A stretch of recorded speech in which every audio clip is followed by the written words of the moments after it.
Shaya est un jeune garçon qui vit en Amérique. Élève prometteur d'une yeshiva, il est tout le temps conformé au système, mais il a toujours eu le sentiment que quelque chose lui manquait. Comme beaucoup d'autres adolescents, ses relations avec ses parents ne sont pas mauvaises, mais ses expériences à la yeshiva l'ont progressivement éloigné d'eux.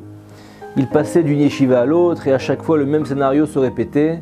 Les promesses d'améliorer sa conduite, les malentendus, les menaces, les dernières chances et finalement l'expulsion. Au début, Shaya est frustré, mais au bout du compte, il finissait simplement par hausser les épaules et passer à la situation suivante. Et c'est ainsi que les choses se déroulaient, inlassablement, jusqu'à que son parcours à la yeshiva arrive à son terme, comme il l'attendait impatiemment. À son grand soulagement, les jours d'études et de prière étaient enfin derrière lui. Évidemment, la phrase suivante ne tarde pas à démarrer. Le Shabbat et les tefilines sont eux aussi mis de côté et Shaya glisse rapidement la pente qui le mène dans le monde de la drogue et du danger. Ses parents pleuraient, priaient pour qu'il revienne sur le droit chemin.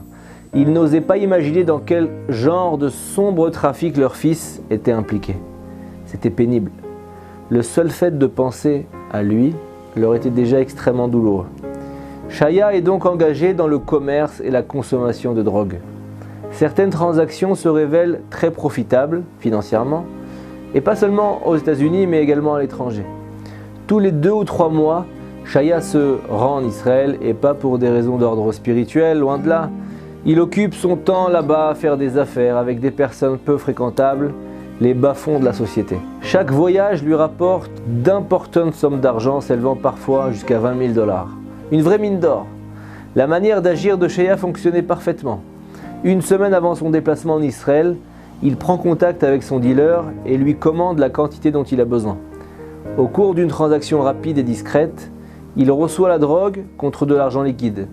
Il prenait ensuite l'avion pour Israël où il contactait là-bas des revendeurs pour écouler toute sa marchandise. Il avait déjà accompli cette procédure plus de 10 fois. Même s'il avait conscience des risques qu'il prenait, cela ne le dérangeait pas. C'était peut-être pour le frisson ou l'argent, mais quoi qu'il en soit, Shaya préparait très minutieusement chacune de ses transactions et il aimait ce qu'il faisait. Il avait enfin l'impression d'être à sa place dans ce monde.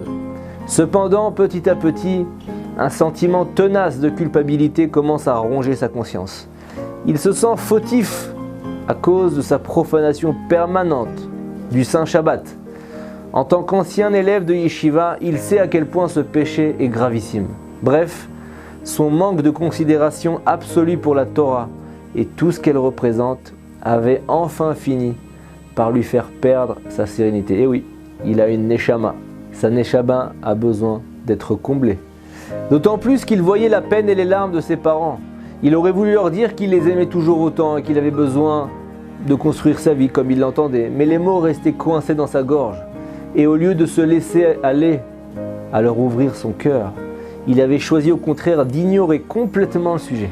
Quelques jours plus tard, Shaya doit faire un autre voyage en Israël et le jeudi qui précède son départ, il appelle son fournisseur de drogue pour commander une quantité qui pourrait lui rapporter une très grosse somme d'argent pour qu'elle subvienne aux besoins d'une famille pendant une année entière.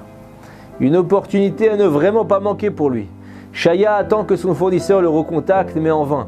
Le vendredi après-midi, toujours pas de réponse. Il décide alors de le rappeler, toujours sans succès. Le vendredi soir, vers 21h, son téléphone sonne enfin. Mais cette fois, au moment de répondre, Shaya pense aux mots, au Shabbat, dont il s'est tellement éloigné. Et il s'aperçoit que ce vendredi soir-là, il ne l'a pas encore transgressé. Il est à 2 doigts de répondre. Après tout, c'est l'affaire du siècle pour lui. Comme on le sait tous, répondre au téléphone, au Shabbat, c'est interdit. La tentation est énorme, on peut l'imaginer. Mais après une terrible bataille intérieure, au lieu de décrocher, il décide finalement d'attendre jusqu'à la fin du Shabbat pour rappeler son correspondant, le dealer. Ce Shabbat ne représente pas vraiment le moment le plus sublime de sa vie. Il ne passe pas des heures à la synagogue à prier, à étudier. Il ne prend pas non plus de bons repas agrémentés de zmirot, de chants de Shabbat et de paroles de Torah. Mais au moins, il réussit à ne pas enfreindre jusqu'au bout le Shabbat. Et au final, il en ressent un beau coup de bien-être. Peu après la tombée de la nuit, il rappelle son fournisseur, mais c'est trop tard. Le dealer s'était rendu tôt ce matin en Floride pour ses affaires. Cette occasion en or était perdue et avec plusieurs dizaines de milliers de dollars. Abattu, Shaya décide néanmoins de se rendre en Israël sans emporter son habituelle cargaison de substances illicites, de la drogue. Il est souvent tendu et stressé dans ces moments-là, conscient des risques qu'il encourt, mais cette fois-ci, pour la première fois, il se sent serein, décontracté. Shaya procède à l'enregistrement de ses bagages de bonne heure et se prépare à voyager.